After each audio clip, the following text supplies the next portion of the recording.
Welcome to Expanding Your Faith, a podcast hosted by Bishop Greer Godsey of the Old Catholic Churches International. Expanding Your Faith brings together a panel of well-educated clergy and laity to discuss modern events with a biblical perspective. Our podcast is about to start. Please stay tuned.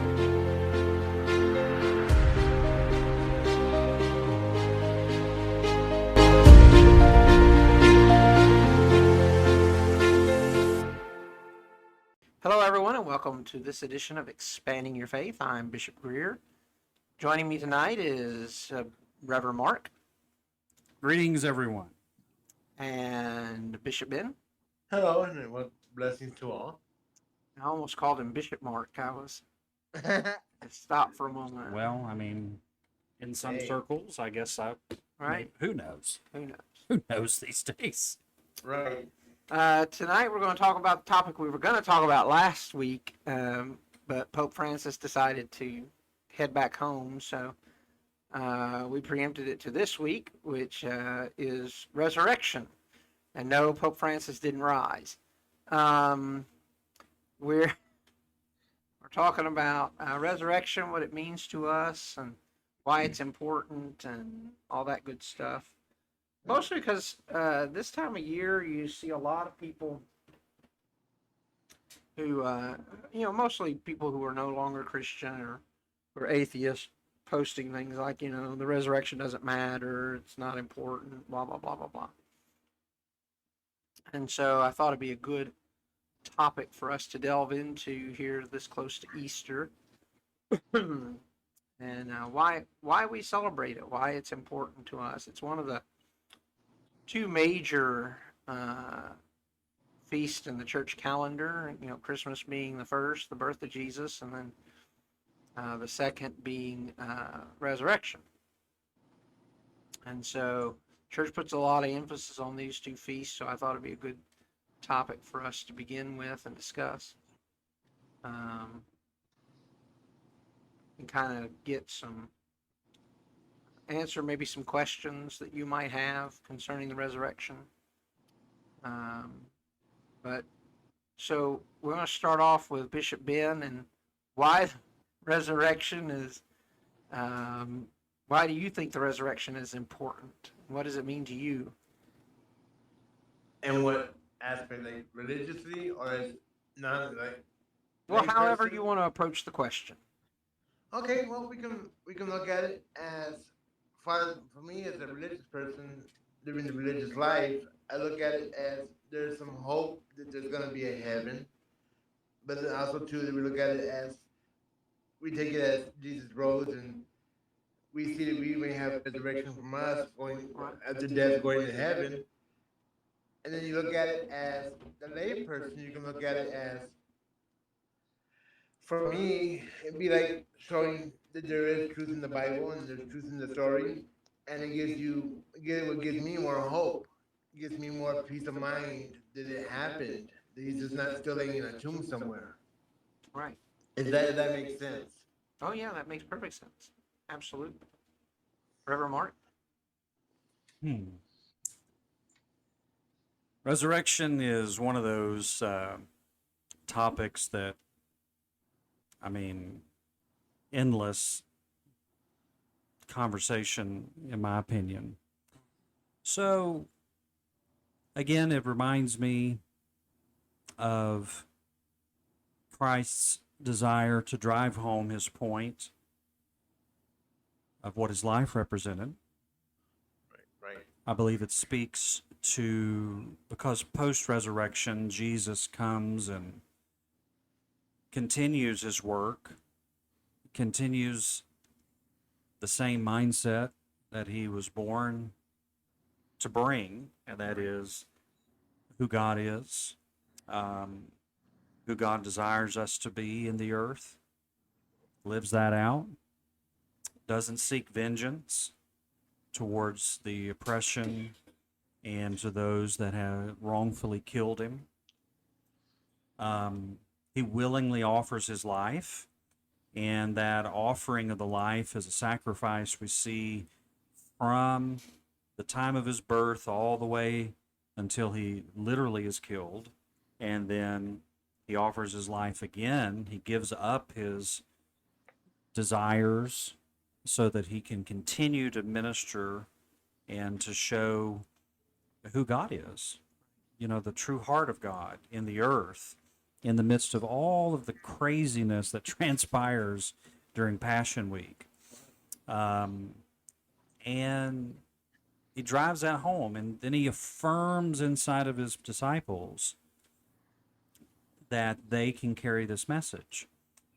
Resurrection reminds us that God will come for us in our unbeliefs, meet us where we are, allow our lives to, we don't have to be perfect in order for God to reveal the majesty and the divine. Because Jesus, when he was raised from the dead, he met the women that were headed to the tomb, and even though they were sorrowful and doubting, he still appeared to them and showed compassion and love. Didn't sit there and go, "Oh, you terrible people, Right. why don't you believe me?"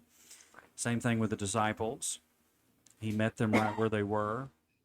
And it speaks that there's a possibility of tomorrows.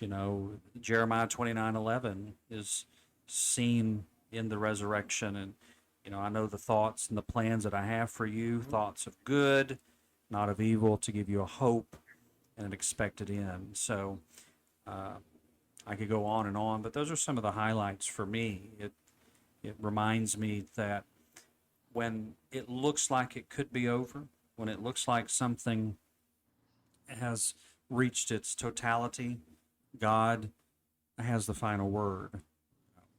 Just like in our own passing, in our own deaths, at the moment death comes for us is the moment eternal life and light wraps around us. Right. I'm going to take it from the aspect of a skeptic to some degree, and the fact that Jesus spoke all this stuff, and he delivered what could easily be called prophecy throughout his lifetime. He told the disciples, he told his followers that tear this temple down, and in 3 days I'll raise it back up. Those types of things. He prophesied about his death and resurrection several times. And so for me, the resurrection is proof that what he said was true. And that it's multi-layered for me in that if that was true, then all the other stuff he said was true too. Yeah. How we could better society, how we could better Right. our lives and things like that are true. And so to me that speaks to a level of confirmation, so that I can say, well, my faith is not in vain. I can hold on to this. But by the same token, I also look at it from a different aspect too, that in some ways, would that mean that if they were to say find Jesus's body in 20 or 30 years in some place in Jerusalem, does that mean my faith is no longer valid? And I would say no, because his message still stands that these are the things we can do to better our lives, to eventually achieve perfection. The early Gnostic church really fought over this idea of bodily resurrection. And in many of their writings, they went to amazing lengths to, twist themselves into pretzels to try to explain, well, what if Jesus is found, his body is found years later, does that make him less valid, less of a prophet or a god? And their whole thing was to minimize the resurrection and try to say, well, Jesus didn't really die on the cross, or his disciples helped him escape, and all these elaborate stories to try to explain away the necessity of the resurrection.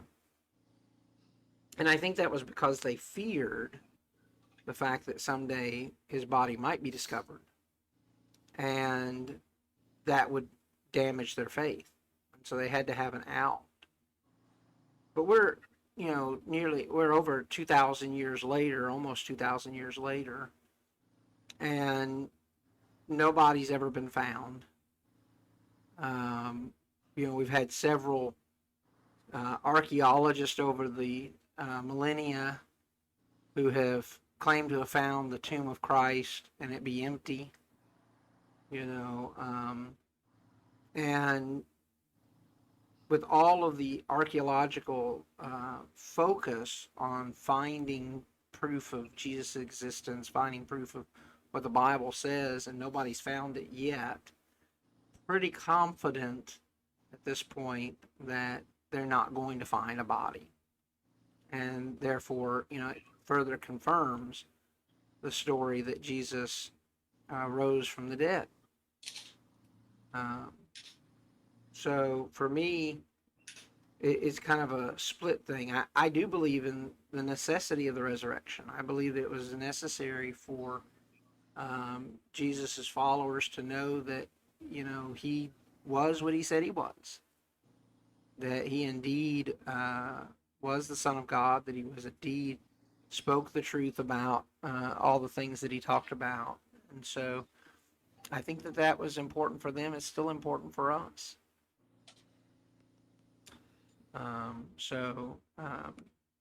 Yeah, that's my thoughts on it. Well, and we're shown throughout Scripture of those moments of life, and I think the resurrection of Christ just, capped, icing on the cake, if you will, cherry on top, however you want to say it. But there's so many examples through Scripture of God coming and intervening to those things or those moments, those scenarios and situations that are hopeless, to inspire faith, to inspire hope. Think King David facing a great giant. You think of the flood coming and God offering a way of escape, and Christ coming to this place of my word, the things that I'm pushing, the things that I'm showing you, the purity of God's divine intervention into humanity to let humanity know that there is a heavenly parent that loves us. All of that to remind us that in moments of great persecution or a great trial or a great challenge, whether it's large scale or just our personal lives, that we can have faith and we can have hope that tomorrow will change. Right. I as a pastor, and I know you as a bishop and Bishop Ben have encountered this multiple times over your ministry, where you'll sit with people and they just have convinced themselves, or they're trying to convince you and themselves and everybody else that tomorrow's hopeless, that that it's just not going to get any worse than it is right now, and you're going, but if we go to the full extent of that, again, my earthly body transitions from this confine of where I'm at, it's immediately embraced by the light of eternity. Revelation tells us that God brings total light to eternity just by existing. There's no sun, S-U-N, there's no sun. It's the presence of God. It's that divinity. It's that divine love. So if if it does come to a place to where I must leave then I leave here, but I enter into something. I enter into grace. I enter into fullness of understanding. I enter into that spirit protected realm. And it resurrection teaches us that even though there is the absence of what we had envisioned, because you have to remember the disciples, many of the followers of Jesus, wanted him to take up earthly power and, show Rome the door, make Israel this great kingdom, make their faith a great kingdom. And Jesus didn't do that. He resisted every opportunity for that, to teach the way of love, life, light, mercy, grace, compassion, so on. And that tells me that that is primary at the heart of God. It's not the power, it's not the force that is within the heavens, it's the compassion and the heart of love. And all of those things, Jesus wanted to make sure that we knew that even though that seems to be out of our lives, what we had hoped for, something greater, something better would come, and it would come back to life, or it would come back and take on a whole new meaning, Right. a whole new understanding, that our perspective would finally be enlightened. Because sometimes I can be a little dense and I need God to really shake me good and remind me how much God is with us, and that God can guide us to those things we need to do. Well, and I think too, it flies in the face of a lot of people's perceptions of faith, their perceptions of Jesus, because it's a different kind of power.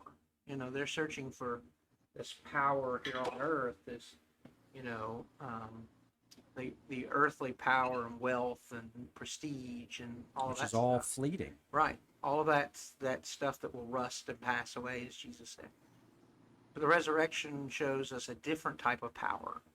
A power over death, a power over sin, a power over those things that hold us back in our daily lives.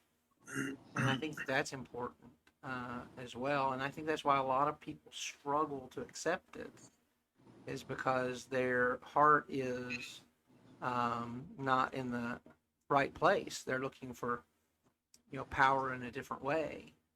Right. And so for them, it's a message that's kind of runs against what they want. They want that fleeting power rather than an enduring power. When you think about the power of God that is on display here, because the life of God overcomes even the hatred that put Jesus on the cross, the fear that put Jesus on the cross by the religious leaders, the people of the day that were afraid of losing power, their jealousy that put him on the cross, and so forth. All those things, the power of God shows that even those things could not keep light from coming to the world. Right. And power is so fleeting, because we see throughout history how you'll have great nations, great kingdoms, great leaders, great kings, and one way or the other they start losing power. They're either defeated, other people come in and conquer, they self-destruct or whatever. But the message of love, grace, compassion, the message of divine acceptance, inclusion, the message of God has survived through all of it. Right. To get to us and to say, this is the better way. Yeah, power is what it is. It can be used for good, but it also, as we see, can be used for corruption. And to further some person's own desires over the desire of that which is sustaining. You know, we're taught that the fruit of the Spirit, that love, that the gifts from God, those are all incorruptible things that are given to humanity to receive, to give out, to experience, and they endure. Right. I think the resurrection is also, you know, you kind of mentioned it a bit in what you were saying a minute ago, is kind of the ultimate hope, too. You know, so many people, because of their desire for power and wealth and that kind of thing, only focus on what exists here and now. And it's the hope that the resurrection gives us the hope that there's more. You know, this isn't it. This is fleeting, but there's something more. And for some people, that hope is life saving and necessary. You know, um, I know for myself, a person who deals with depression on a regular basis, hope is the only thing sometimes that keeps me going. You know, it keeps me from imploding or falling apart. You know, is the hope that there is something better, that I'm not just working for what's fleeting. And that's why I like to say that Christians are supposed to be forever people. You know, we're to be constantly striving towards that which does not end, that kingdom that lasts forever, those things that will continue to be a part of our world, part of our being for eternity. And so for me, that too is an ultimate sign of hope, that if Jesus rose, then there is life after death. They used one of my favorite prefaces at Pope Francis's funeral the other day, and in it says, "Lord, for your faithful people, life is changed, not ended." Yeah. And for me, that is the ultimate sign of hope and power. Is that we when we step off of this mortal plane, there is something far more enduring than what we have right here now. Yeah, and I I spoke today at a memorial service where we thought about the depth of creation and the depth of God's plan for us both here and beyond. And one of the things that I was trying to draw attention to today was the fact that when you look at creation, you know, science, studying creation, just our simple observation of the beauty that surrounds us, the depth. You go to different parts of the world and you see things that aren't in your parts of the world. How science has discovered just how complex life is, and that as long as humanity has been on the earth, there are parts of the world we still don't understand or have never seen. You know, the depths of the ocean and stuff like that. And life that's discovered there and so forth. And in all of that, God reminds us that for what we can see, there's so much depth, there's so much amazement, there's so much beauty, there's so much awe that's there, that eternity far outweighs that. Right. But in all of that, God steps in and individually orchestrates people to come across our paths that will change them, that will give us, that will lend us their energy to get us from today into tomorrow or a week from now, whatever the situation is, a month from now. That those type of people, those type of energies in the world, those type of spirit that God has placed in the world, we never knew we needed. Right.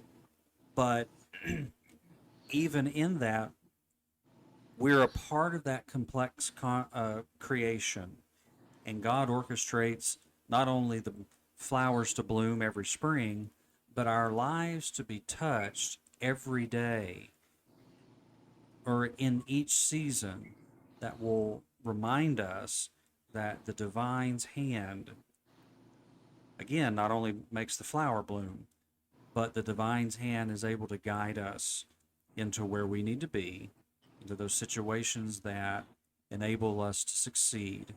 Yeah, we got to choose to cooperate with that. We got to choose to want to do it. But at least there is the ability for us to see hope for tomorrow.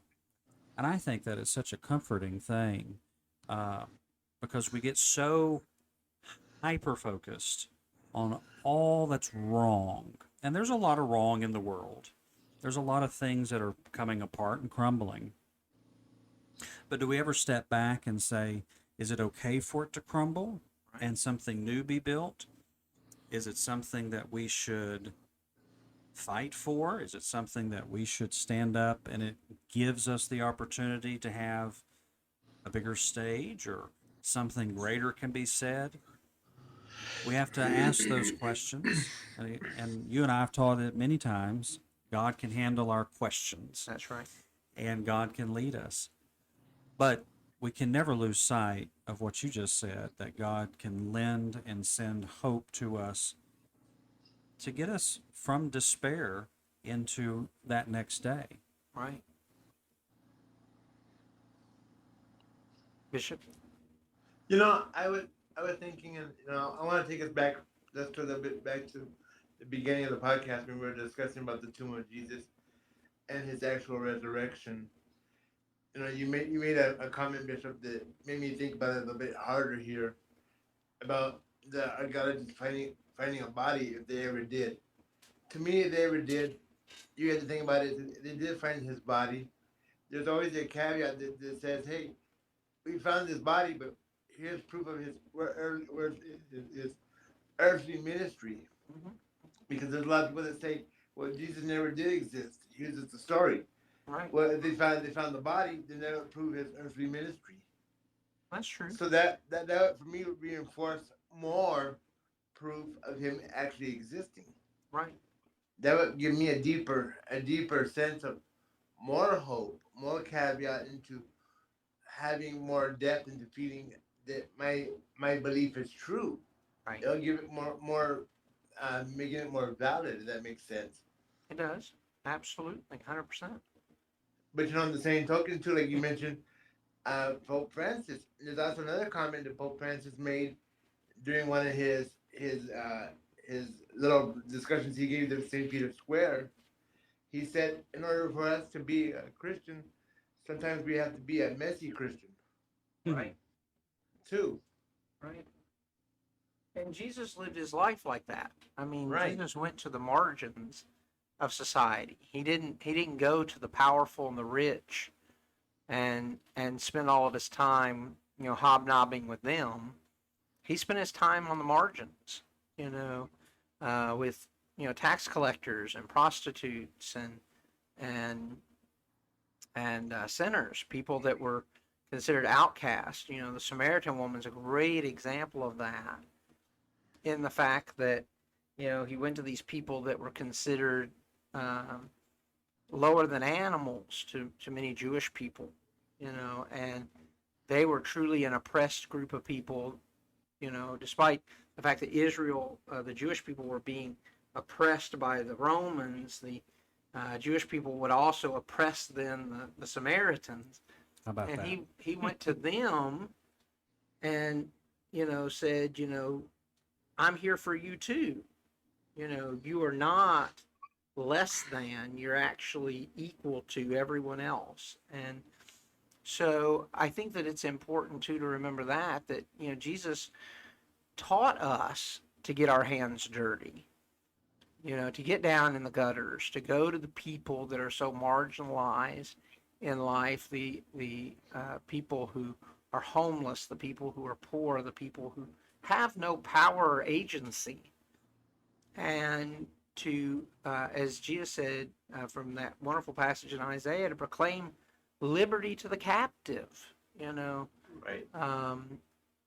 And I think that that's so important too. And his resurrection shows us that ultimate freedom from captivity. That the one thing that we fear the most is death. Anyone who says they don't fear dying is lying. We all fear it to some degree or another, whether it's the process of dying or whether it's the actual death itself. We fear it in some way. I mean, I'm happy to Right. admit, I don't fear death itself, but I do fear the process of dying. I don't want to go through pain. I don't want to go through suffering. I don't want, Right. you know, if I could be assured that I would go to sleep one night and wake up in the afterlife, then I wouldn't fear it. But knowing that there's a possibility that I will get old, I will suffer, I will die in that manner, that's what causes fear in me and anxiety in me. And See, so, but for me, I also know that there is hope after this. That, and so I don't fear death itself. I just fear the process. Go ahead, Bishop. right. And so, I look at it the way I feel the same way you do, but I'm gonna take it one more step further. For me, is my fear is not the actual dying process, but the pain and suffering too. But also dying alone. There's not gonna be anybody to care that I'm dying. Right, right. Nobody's gonna care, or they might find me. I may die one night and find me 6 months later that they haven't paid rent or anything. Lord, I hope Then they'll not. start looking. That's my fear. I certainly hope that doesn't happen. That's a rather stinky situation. Right. Um, but no, I, But I we all have understand we that. all have our fears. I'm Right. sorry.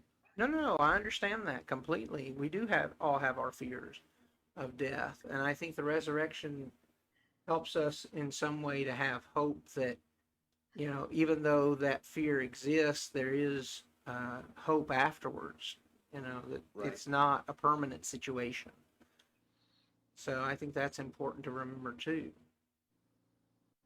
And the fact that Jesus spoke about his death to his disciples on so many occasions, and yet we find them after his death cowering in the upper room.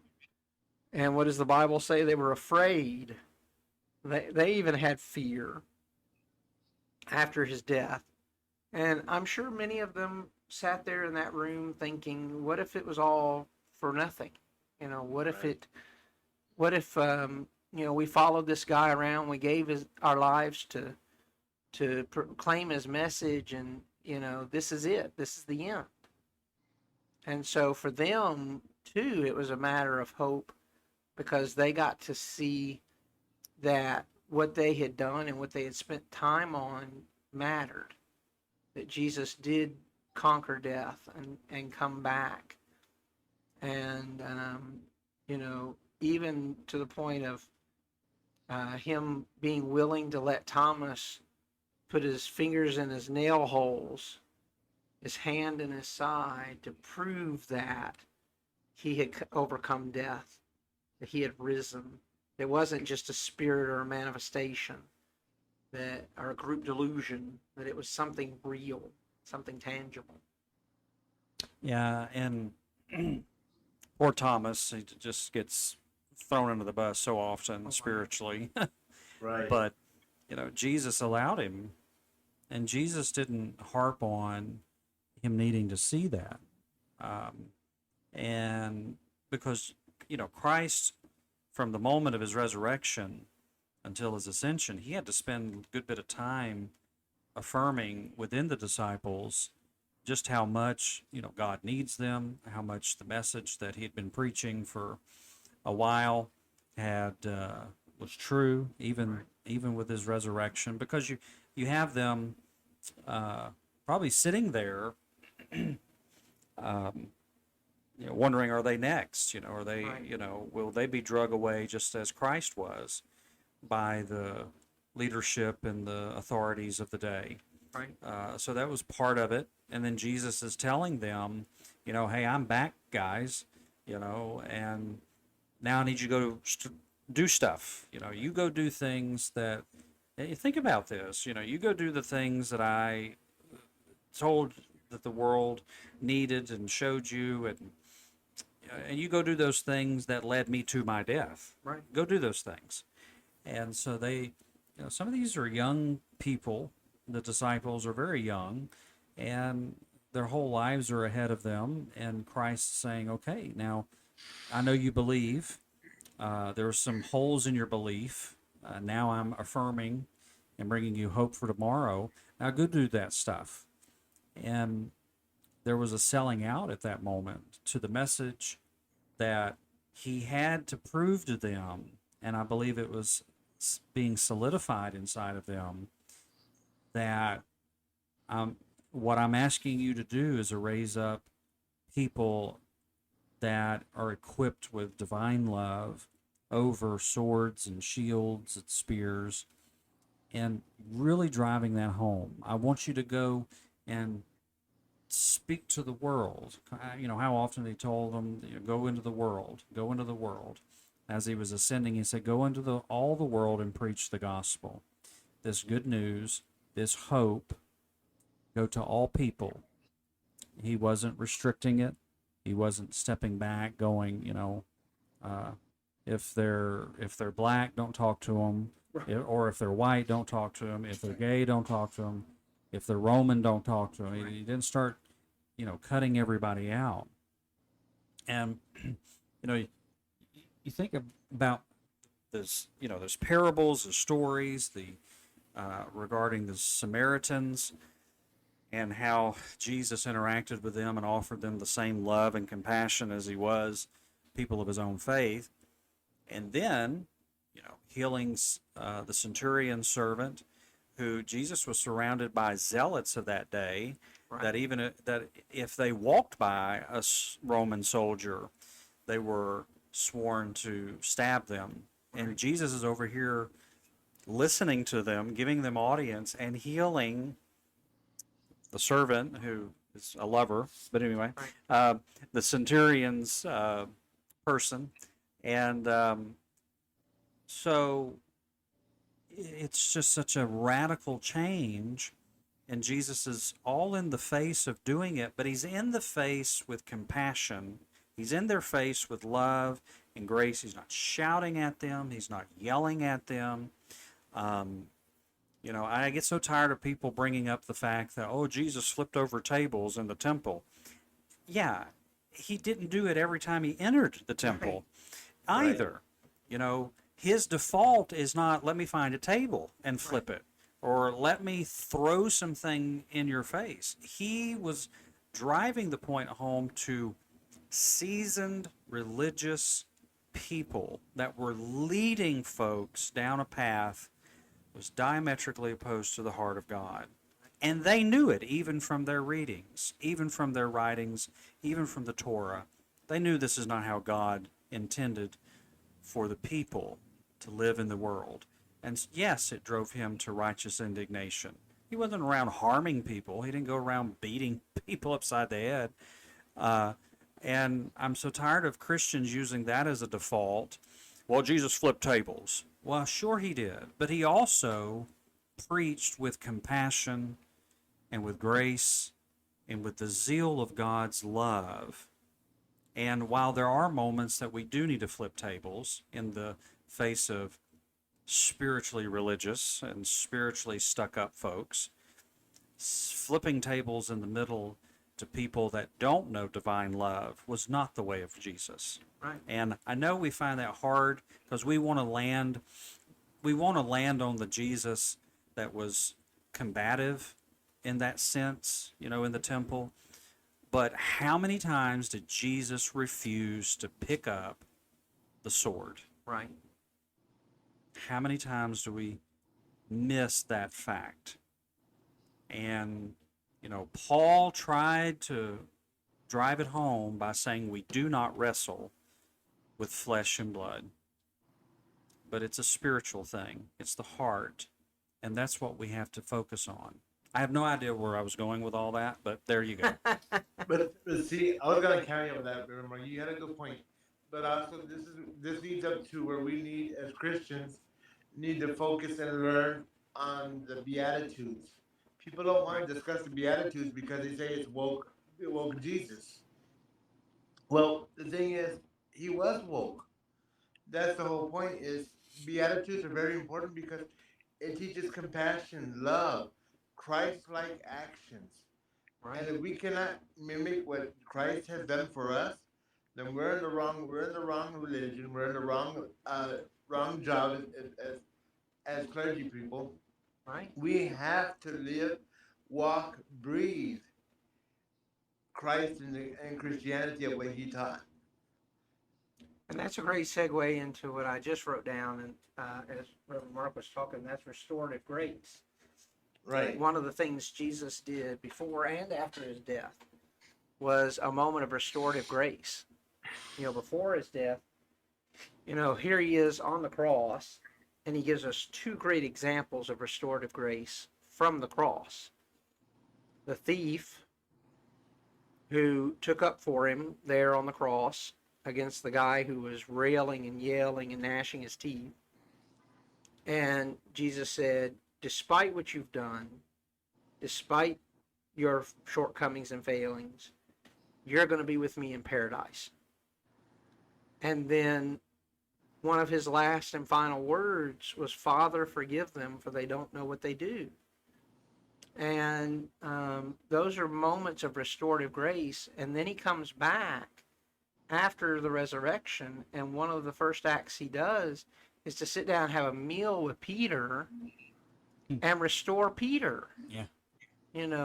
The three times he asked Peter if he loved him, to cancel out, as it were, the three times Peter denied him the night of his arrest. And so, this idea of restorative grace is so very important in the underlying message of the resurrection too. That was one of the things Jesus felt was so very important. He made it one of his first acts returning from the grave, was to restore Peter. And so restorative grace is an important thing that we have to practice as well as Christians. And that's how we practice the message of the resurrection, is in that restorative grace. Being willing to offer people grace, maybe that haven't been the nicest people in the world. Maybe they haven't been, as loving and compassionate to others as they should be, but giving them that opportunity to have restorative grace. And it requires a give and take. Peter had to say, yes, Lord, I love you, Right. to receive that grace. That's right. So it's not one of those things of, if it's a person who refuses to accept culpability, that we go, oh, okay, I'm going to give you restorative grace anyway. It requires a give and take. They have to want that restorative grace. But it's still important, because I know so many people today that no matter what a person may do to try to apologize, try to make amends for things that they've done that hurt others, they go, nope, sorry, you hurt me once, you're done. You're gone. There's no hope for you. Right. And that's not the message Christ gives us. And so I think it's important that we keep that in mind as well. And those people, and the hard part about it is, we step back and we go, well, I did what I was supposed to do. Well, you have to continue to do that. Right. We have to continue to live in restorative grace. Right. Doesn't necessarily mean that that person has intimate access to my life. It means that in all opportunity, and if there is an opportunity, that is, that I still give that same grace, even if they rejected it over and over and over and over again. Because God never rejects us. God never says, no, I don't love you anymore, because you didn't listen to me that one time that I was trying to get your attention, and you royally messed up, so now you're done. No, we don't have that. We have, okay, you don't want to receive that grace that I have. You don't want to receive that we can restore our friendship or restore the situation, whatever. Okay, that's fine. But in a year, 2 years, 3 years, they decide to circle back. Absolutely. That grace is still available. And that's a hard thing to practice, because we want to go, because we're immediately rejected by something that maybe it took us a while to get to, of forgiving that person or getting to that way of extending grace. I have watched for years things that I've planted in other people, even through my first pastorate, the opportunity to speak into someone's life, and it wasn't till years later that they came back, thanked me for what I said, said, I really needed to heed that. I didn't until years later, but I finally have. Whatever. That seed is planted. That's a spiritual seed. It never dies. And we can trust the Spirit of God to water it and make it come to life. So, it's not a one and done. Right. Right. And, Jesus, as you said, spent time over post resurrection to restore them and spend time with them because they were pretty messed up, the disciples. Yeah. Well, they had been through that traumatic events of Good Friday. I mean, having to watch this person that they believed was the savior of the world die. And I mean, that impacts you tremendously. So it took time to kind of shore them back up and to make them feel like they were doing the right thing. So, yeah. Bishop Ben, your final thoughts? Well, I was gonna say, this during the day of resurrection, have hope that there is a heaven, there is a peace of mind, there's restorative love. And just have the peace of mind that we all have someplace to go after we pass. But keep the faith of compassion, love, and mercy. And I'm gonna steal a line from Pope Francis that I'm gonna use. You pray. I pray for you. You pray for me, please. Right? Amen. Reverend Mark? And I think that is an amazing mindset to have is, we are here for one another. We're here to bring life to each other, just as Christ taught us again, post-resurrection. I'm here to affirm that the life that I was speaking of isn't just for naught. God is now driving home the point that this is the way to go. This is the way, Right. and this is the hope for humanity. It's this way of living, and ministered a couple of weeks ago.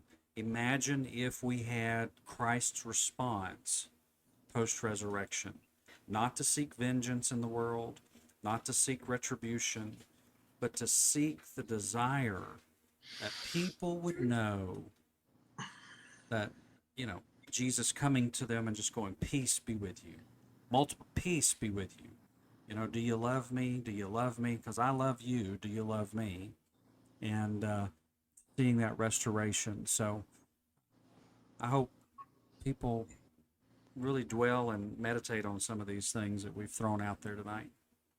And that's how we live the resurrection in our daily lives, by having that hope, by having that willingness to follow the teachings of Jesus, to try to be light and love and hope in the world around us, in a world that right now seems so dark and it seems so bleak.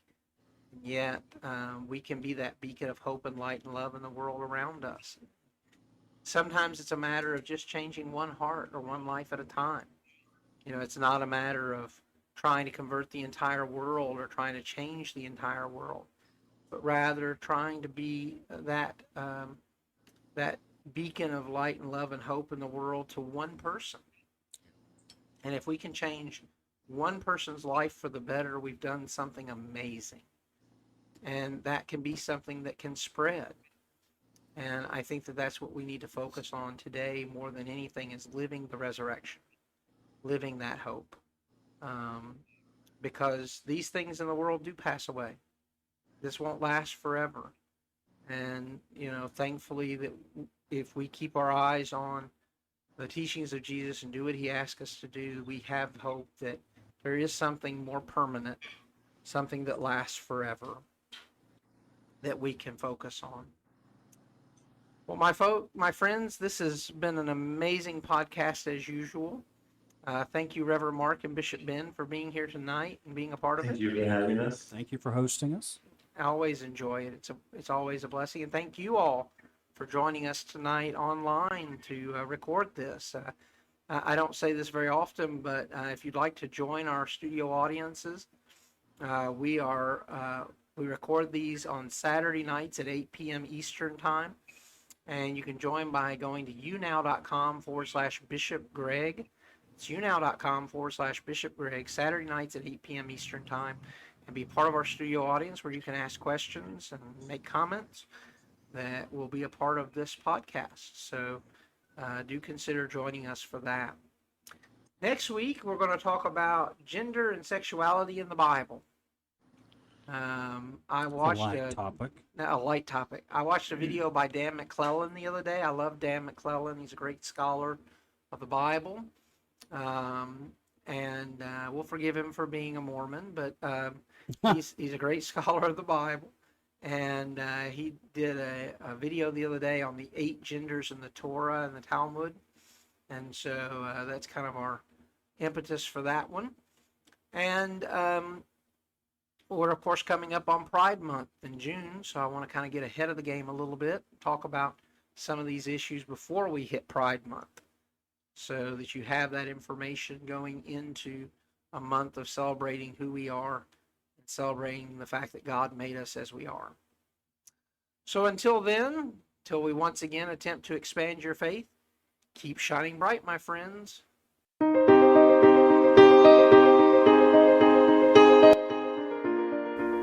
Thank you for joining us for this episode of Expanding Your Faith.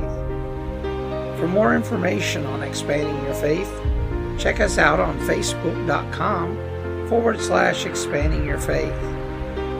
We are available on Apple Podcast, Spotify, Google Play, and wherever you find your podcasts. Until next week, when we once again attempt to expand your faith, keep shining bright.